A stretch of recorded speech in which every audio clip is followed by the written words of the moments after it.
Ayşem Erzurum'a gelin olaydı, üstümüze gökten taş mı yağardı? Anam Ayşem Erzurum'a gelin olaydı, anam olaydı, canım olaydı. Ayşem Erzurum'a gelin olaydı, anam olaydı, canım olaydı.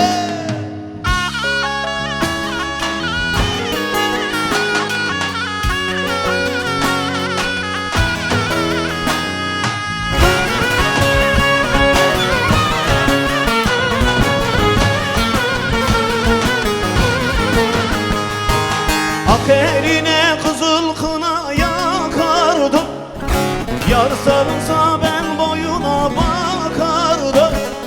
100 gerimlik 5'i birlik sakardım.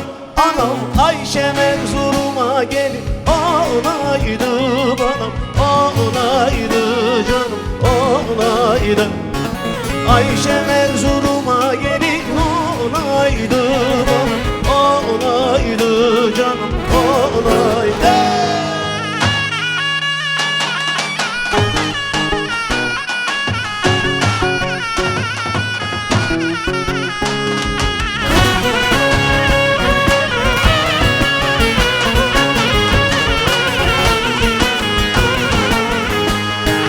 Altın yere düşse bile paslanma, seven gönül sarmayınca uslanma.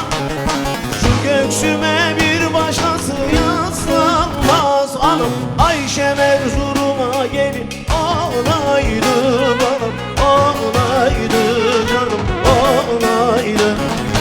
Ayşem Erzurum'a gelin olaydı, anam olaydı, canım olaydı.